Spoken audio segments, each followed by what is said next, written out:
I heard someone was telling me back when during the Vietnam War, Walter Cronkite started giving his opinion on national television, and that's kind of where it started. And I was just curious to see where y'all thought maybe it took that split. Well, I think I know when, but what about you, Stanley? What do you think? Cat, it's so hard to say because, I mean, we were talking about World War II. If you go look at old newsreels in World War II, a lot of that stuff is propagandized, win the war. So I don't know if there's ever really been a time when people weren't shifting one degree or another. Now, Walter Cronkite, by the way, was a pretty straight newscaster until that day he went out and went to Vietnam and said we need to get this one.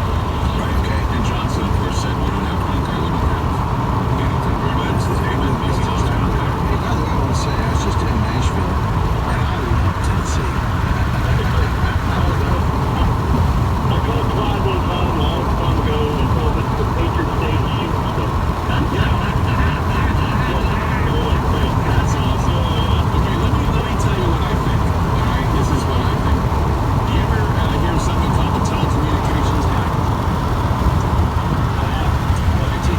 1996, Bill Clinton signed the 1996 Telecommunications Act into law. And what it was designed to do was to deregulate aspects of the business of telecommunications. And it was the first overhaul of the law that created the Federal Communications Commission.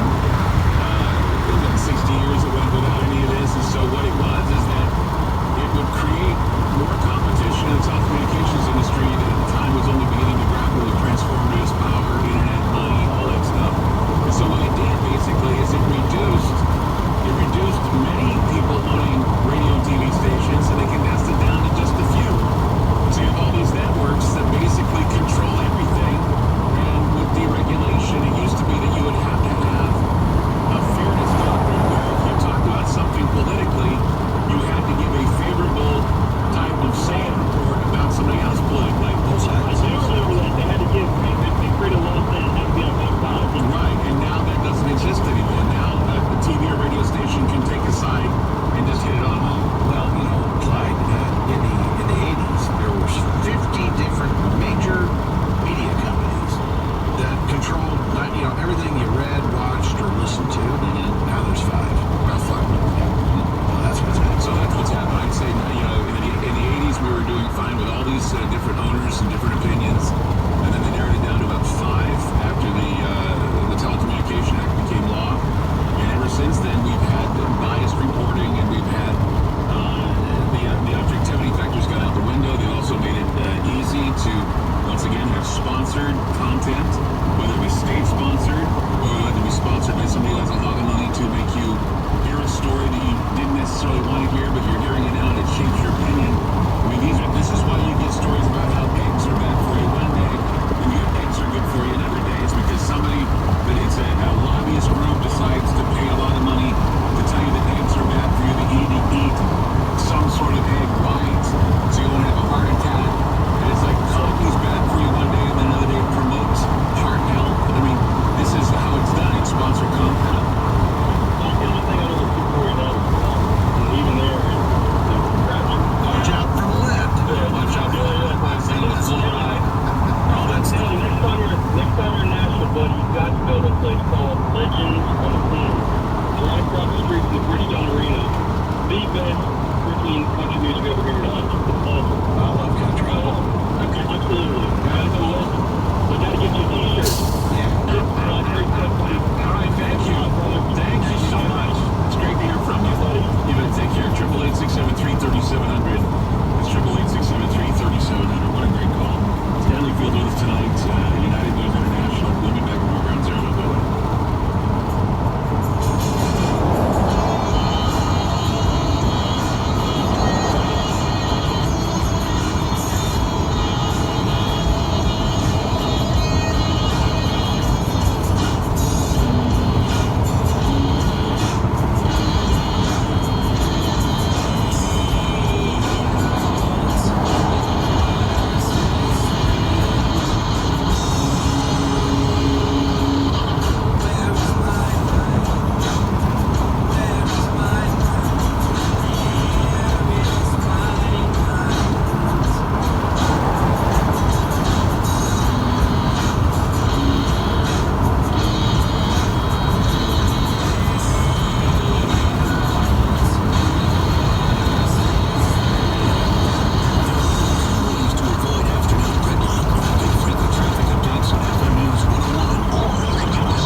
you'll start slowing down just outside of Hollywood. And we slowed down up to 160th, and then you'll cruise right into the Gateway District.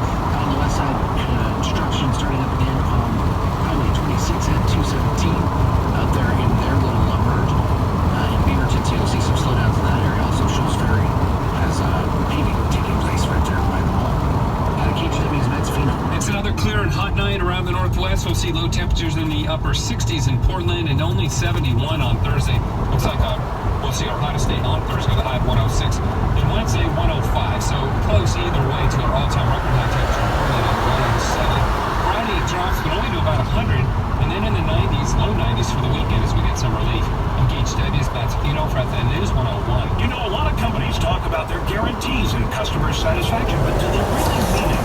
Laura's here when Crawl Pros found what we feared most in our crawl space: decomposing rats, failing old insulation, and water intrusion. I realized how lucky we were when we called Richard and his team at Crawl Pros. I learned that Crawl Pros set the bar in the industry for fixing those problems. These guys have a legitimate, perfect guarantee, and they gave us the most thorough evaluation I've ever received from a company, complete with photos of every inch of my crawl and detailed explanations for what they were fixing and why. Now, the rats are gone, the smells are gone, and the new insulation is in place, all in just one day. Think about it. If you've got rat feces and mold in the crawl or attic, you're probably breathing that CRT. Crawl Pros Consultant. They're the real deal with a 5-star rating on Yelp. Get your free evaluation at crawlpros.com. Serving the greater Puget Sound and Portland, too. That's crawlpros.com. Tell them Laura sent you.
So follow me. And, not only in Fort Worth, but I work for a classified. Let's go, buddy. I was contracted with Lockheed Martin all the time, 23 years.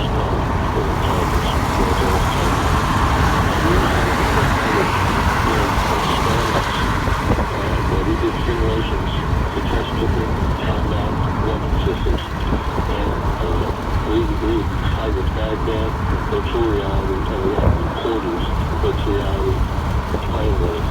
And we would control it with the sound of general violence or unquestionable kill. And I was at CLC, National Special Charge of Virtual Border Operations Boulder. I controlled 200 miles of the East-West German border, and I was taking press out there all the time. And one time we had we go this way. a shooting where someone had tried to come across from the east to the west, and I took him to the reporter to the spot, and I explained to him what had happened on the incident and everything, and he goes, "Oh, come on, it ain't that bad over there." And I said, "What are you talking about?" He goes, "Oh, the comments said Yeah, buddy. do another turn and follow me. What? Okay. And I got a big argument with this guy. I got a thing that's called told me to leave. I got, took him off the board. And just with the class of military, the kind of advantage you do with kids that a lot of times was they had to obey the golden rule. The guy with the gold makes the rules. That's always been the case too. That those who have the money makes the rules, sets the agenda, broadcasts that agenda, and that's what's been going on now. People talk all the time about people like George Soros, who's been, putting money forward with NGOs and cottage industries and owning news, and of course Murdoch and others owning news sources. And it's true. I mean, if you had all the money in the world, a lot of money, you'd make damn good sure that some of what you want to see happen in the world would happen, and you can make it happen. Look what William Randolph Hearst did with his newspaper. I mean, he was able to vilify a plant called marijuana back in the day, and it's still vilified today. That's how powerful media can be at times if you use and produce yellow journalism. Let's go to John in Texas. You're on Ground Zero. Clyde? Yes.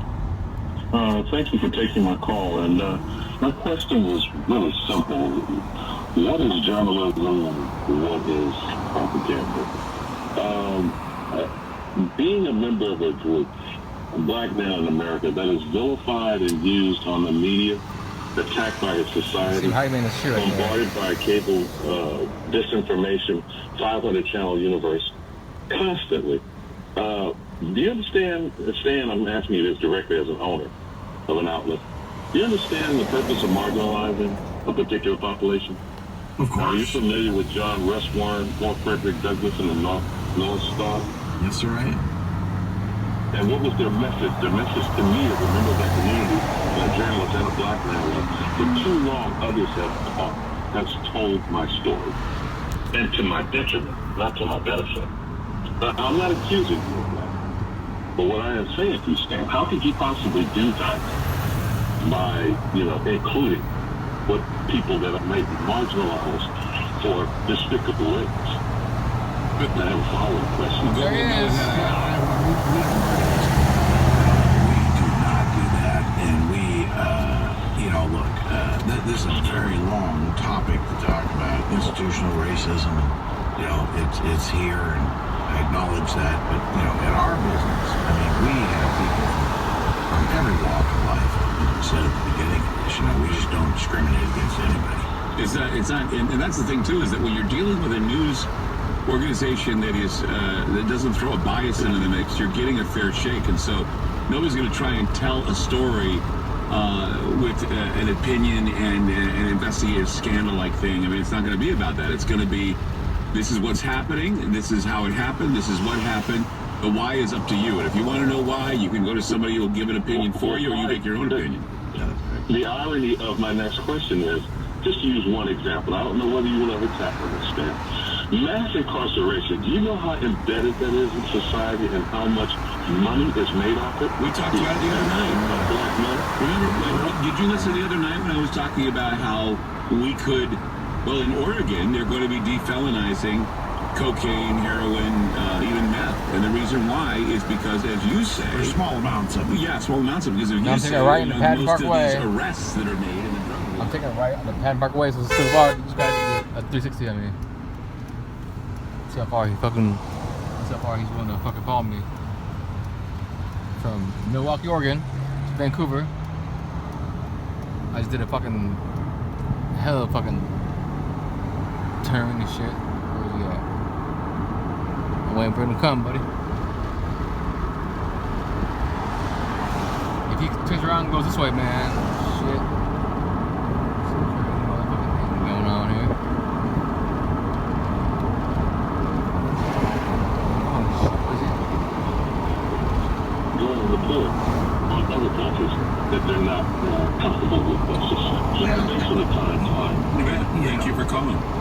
Yeah, I mean, well, this is a very deep, complex I think that, topic. one of the things that I think is evident here is that we have, as he said, you have reporters that are telling a story from a viewpoint that is not in what I call the consciousness of the black community.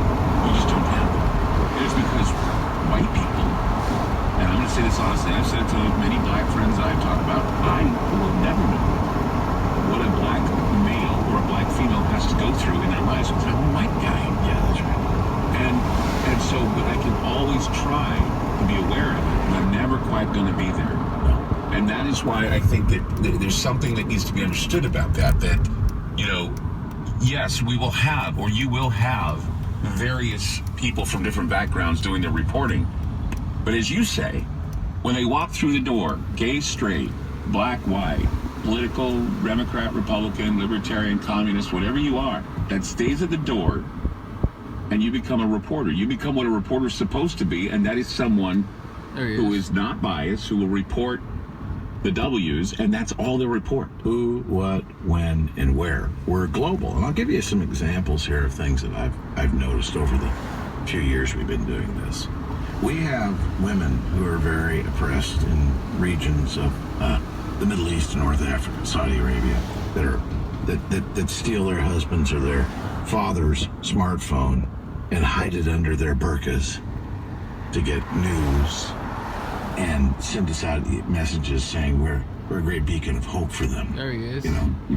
Anytime we do a news report, that's again facts. Who, what, when, and where. We did one that really blew up here not too long ago about a woman, a very brave woman in Saudi Arabia who drove a car. Wow, think about that. A woman driving a car, and that was a brave act. And we reported on that. And just about the entire population of Saudi Arabia, I think we got like 9 million streams, and I think the population's about 10 million. And that was all focused on one country. Watch that news report we did. Now, it was just facts. We didn't opine and say, God bless that woman for standing up to the man in Saudi Arabia, because I don't understand that culture. It's not mine to You don't understand. want to pretend to. And I don't want to pretend to, and I don't want to try to interpret it, and I don't want to try to Right here analyze to the it, neighborhood. or give an opinion about it. But what I want you to gonna tell do, buddy? you is, who, what, when, and where. What are you gonna do? Make up your own mind. Oh, he stops. Okay, about what you want to think. And so, to that end, I stopped. We've really kind of I'm at taken a lot of bias and what I would 0 miles.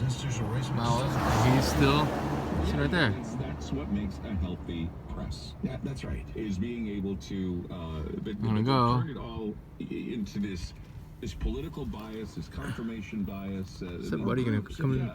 Exactly. Specialized groups, and they Here it need comes. special treatment for this or that. Yeah, we just don't live into that. I mean, No. we're kind of a big cohesive group, and we're all there. But we follow me We everywhere. have one thing in common, and we try to hire Come this pick way. my ass up. They are passionate about fixing journalism and scaling up a big global news agency. The people who work for us, that's what they're very interested in doing. Right. And we leave all that other, any prejudice or biases we may have, those are pretty much left at the door, and I have seen very little bit of that. Now, most of our workforce at United News International is pretty young. Under 30. We have some that are a little over 30, but I'm the old guy. I'm the old fat white bald guy there that they put up with. There's right there. Stanley Fields with us tonight on Ground Zero, talking about the state of news, state of information, and It's bleak in the mainstream. I can tell you right now, it is bleak, and they're not going to tell you that. It's fucking crazy shit. You know, in the business, we hear a lot, and we hear about some of the things that we need to do to improve our game as broadcasters. And believe me, I've been hearing a lot, reading a lot in the trades, and usually we're not supposed to talk about. I'm gonna stand right here, parked.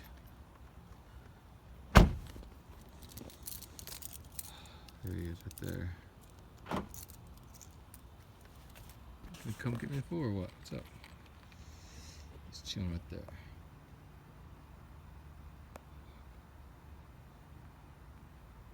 Come on.